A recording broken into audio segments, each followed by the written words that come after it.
वो क्योंकि ज़्यादा टाइम भी हमें मिलता था, क्योंकि सुबह को शुरू होता था तो मेरा ख्याल तकरीबन असर तक चाहता था, 3-4 बजे तक। बीच में सिर्फ लंच के लिए टाइम मिलता था फिर। तो उन्हीं दिनों में फिर ये थी कि हम लंच में छुट्टी करते थे तो खाना पीना बड़ा एहतियात मोहतात होना पड़ता है, क्योंकि वहाँ पोर्क फ्री खुराक कम ही मिलती है। नहीं, तो जो कोर्स के जिन्होंने अरेंज किया वो सिर्फ नाश्ता उनकी तरफ से था। अच्छा। नाश्ता उनकी तरफ से था, बाकी रात का खाना या लंच या वो अपना अपना हमने खुद ये खाना। आपका कोर्स का पूरा ट्रैवल वगैरह था ये आप ये सारे गवर्नमेंट की तरफ से। और सब वाला उस वक्त तो ये कराची से रिटर्न टिकट जो था वो वाया वाशिंगटन वगैरह वो सारा 34,000 का था। आप सुन के रहा ना, सिर्फ 34,000 में रिटर्न टिकट था। उसका डॉलर का रेट भी तो देखे ना, 25 रुपये था उस वक्त। 25 रुपये रेट था। और अब वो कोर्स वगैरह हुआ, कोर्स के दौरान ही हमने नीयत की हुई थी कि हम यार उम्रा करेंगे। तो वहाँ PI ऑफिस जो था वो काफ़ी दूर था, तो हम जो इंटरवल होता था ना, हम दोनों ना फौरी तौर पे टैक्सी लेके PI ऑफिस पहुँचते थे कि यार ये हमारी जो रिटर्न टिकट है ना वाया जद्दा सऊदी अरब करें। तो उन्होंने हामी भर ली। उन्होंने कहा जी हमने अपने हेड ऑफिस कराची में कह दिया है, तो वहाँ से जो जवाब आएगा। हम 2-3 दिन जाते रहे, कोई पता ही ना चले कि भाई कुछ होगा या नहीं होगा। वो मेरे साथी कहने लगे यार गौर साहब ये तो पता नहीं लगता हो, तो चलो छोड़ो, कराची वापस जाके फिर वहाँ से हम उम्रा करने के लिए चले जाएंगे। मैंने कहा अहमद करीम साहब ये मौका हमने अगर छोड़ दिया ना, कराची जाके फिर कई और मसले हो जाएंगे तो फिर कोई ना कोई मसला हो जाएगा, नहीं यहीं से। लेकिन ये था कि हमारा वो जो 2-4 दिन जाना था ना, वो PI ऑफिस में आखिर कारगर साबित हुआ। उन्होंने कहा जी कि इतने एक्स्ट्रा डॉलर जो हैं वो आप जमा करा दें तो आपको रिटर्न टिकट जो है वो आया सऊदी अरब। तो कोर्स ख़त्म हो गया था। कोर्स ख़त्म हो के बाद जो रहना था वो हमने अपने खर्चे पे रहना था। तो वो फिर 2-3 दिन जो भी जो 4 दिन रहे हम वो अपने। वीज़ा आपका कितने अरसे के लिए लगा हुआ? वीज़ा में टाइम था काफ़ी, वीज़ा तो मेरा साल का लगा हुआ था शायद। अच्छा। तो वो फिर हमने जो कोर्स के करता जाते थे उन्हीं को रिक्वेस्ट की, उन्होंने वो वीज़ा फॉर्म मंगवा के दिया, एप्लीकेशन वगैरह सारी वो थी, सारा कुछ करते वो करते, हमें टाइम नहीं मिलता था। बहरहाल एक दिन फिर हमने वो सारा कुछ कंप्लीट किया। तो जाके मैं और अहमद करीम सऊदी एम्बेसी गए और वहाँ जाके वो डॉक्यूमेंट जमा कराए। अंदर जाने में भी दिक्कत होती है, वहाँ बड़ी शनाख्त करने। वो सारे डॉक्यूमेंट उन्होंने ले लिए, पासपोर्ट भी, वीज़ा भी, सारा कुछ, टिकट भी। तो उन्होंने एक तारीख दे दी कि आप फलां तारीख को आएँ, ठीक है। तो इसी तरह फिर हम वापस हो गए होटल में। तो अपने खर्चे पे रह रहे थे। एक दिन मैं होटल की लॉबी में बैठा हुआ था, तो मुझे शीशे में ना एक जाना पहचाना चेहरा गुजरता हुआ नज़र आया। वो मेरे बैच फेलो थे किसी वक्त, और उस वक्त वो मिनिस्ट्री ऑफ फाइनेंस में काफ़ी माशाल्लाह बड़े ओहदे पे थे। तो मैं भाग के होटल से बाहर निकला और उनको जाके पीछे से आवाज़ दी, साजिद। वो मुझे देख के हैरान हुआ, मैं उसे देख के हैरान हुआ, क्योंकि हम बैच फेलो थे, इकट्ठी ट्रेनिंग हमने बैंक में की, बैंकिंग में सर्विस भी थोड़ी देर इकट्ठी की। तो वो बाद में फिर सेलेक्ट होके गवर्नमेंट सर्विस पे चले गए। तो वो माशाल्लाह उनके साथ वो तारुफ बड़ा अच्छा हुआ। वो IMF के कोर्स के लिए वाशिंगटन गए हुए थे, यानी कि 91 में भी IMF सब कुछ हो रहा था। वो IMF के किसी ट्रेनिंग कोर्स में वो गए हुए थे वहाँ। वो फिर मुझे अपने जहाँ उनका IMF का स्टे सिस्टम था वहाँ ले गए, वहाँ खाने पीने का उन्होंने जो खिदमत वगैरह की। तो इतने में रमज़ान शुरू हो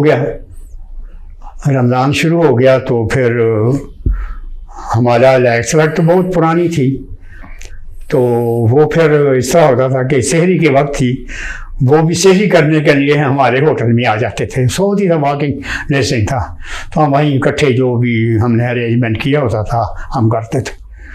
तो हमारा जब वीज़ा लग गया कि हम जा रहे हैं वहाँ, तो वो कहने लगे यार मेरा तो भाई होता है जद्दे में, मैं उसको टेलीफोन कर देता हूँ, आपको वो सारा प्रोटोकॉल मिलेगा। दूसरे अहमद करीम के जो साहिवाल में पीए थे, उनके भी दोस्त वहाँ जद्दे में कोई होते थे, उधर से भी टेलीफोन आ गया हुआ था। हुआ ये कि जिस दिन हमने फिर अच्छा, मैं यहाँ पर आपको एक मिनट के लिए रोकना चाहूँगा। अमेरिका में स्टे के दौरान आपने सिर्फ कोर्स ही किया, कुछ घूमे फिरे नहीं? घूमे फिरने इसलिए भी ज़्यादा नहीं क्योंकि हमारा टाइम बहुत शेम है। वो एक दो जगह साइड पे लेके गए, हमने भी की, जो कि वाशिंगटन के म्यूजियम में वो कोई 8-10 है एक ही लाइन में इकट्ठे। अच्छा, एक ही लाइन में इकट्ठे हैं, वो एक दिन में विजिट भी नहीं कर सकता। तो वो मैं और अहमद करीम चले जाते थे, जिस दिन छुट्टी होती थी वो सारा देखा, वाशिंगटन मॉन्यूमेंट में देखा। फिर एक दिन हम अंडरग्राउंड ट्रेन पे बैठ के एक मॉल पे भी चले गए, वहाँ भी घूमे फिरे। तो जो कोर्स के इंतज़ामिया के लोग थे वो हमें एक दिन वो ले गए, वाशिंगटन के अंदर से एक दरिया गुजरता है, तो दरिया के पार एक बड़ा सा कब्रिस्तान भी है और ऊपर एक छोटा म्यूज़ियम भी बना हुआ है। वहाँ कब्रिस्तान है बड़ा सब्ज़ार है और तो वहाँ कैनेडी की कब्र भी थी, जॉन एफ कैनेडी। तो जॉन एफ कैनेडी की कब्र पे हर वक्त आग जली, शोला जलता रहता है। वो पता नहीं उन्होंने गैस का इंतज़ाम किया हो क्या, सारा कुछ। बहरहाल तो जिस दिन हम गए तो किसी स्कूल के या किसी एजुकेशन इंस्टीट्यूट के बच्चे भी प्यारे प्यारे आए हुए थे, उन्होंने रंग के लिबास पहने हुए थे। तो हमने वहाँ फ़ोटोग्राफी भी की क्योंकि वो ऊंची जगह पे है, तो वहाँ वाशिंगटन का वो दरिया, वाशिंगटन का मॉन्यूमेंट और सारा वो ऊपर जो थे वगैरह आपने वहाँ पर वो है भी? हाँ है मेरे पास है। वो मैंने पहले भी दोस्तों को भिजवाई हुई है हमारी, मेरी अहमद करीम के साथ हैं और दोस्तों के साथ। अच्छा, वैसे अमेरिका जो जाए वो न्यूयॉर्क, टाइम स्क्वायर और ये इलाके लाजमी देख के आता है। स्टैचू ऑफ लिबर्टी हो गया, आप लोगों को नहीं टाइम मिल सका? टाइम नहीं मिला, तो वो हमारे जो एक दोस्त है ना टैक्सी वाले, जी जी, जो कि साहिवाल से ही तलाक रखते थे और अहमद करीम के रेफरेंस से वो रोज़ बेचारे सेकंड टाइम पे हमारे पास आ जाते थे।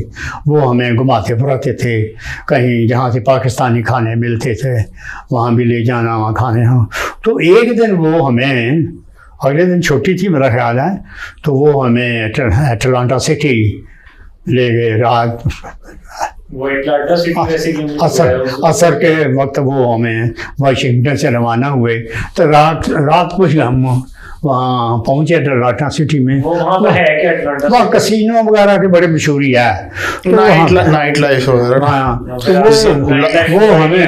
वो हम 3 आदमी थे, वो हमें एक कसिनो में ले गया, मेरा उसका नाम ताज था कुछ इस तरह का। तो वहाँ हमने 2 घंटे गुजारे, फिर रातों रात ही वापस आते में क्या किया? बस वही जो वो गेमें शेमें होती हैं वहाँ, वो दूसरे लोग भी खेल रहे थे, हमने भी 2-4 गेमें खेली। और बेसिकली पहले ये था ना कि आजकल तो बड़ा मशहूर है लास वेगास, वो उधर का, यानी कि वो समझ ले वो ही नाइट लाइफ और ये कैसीनो कैपिटल समझा जाता है।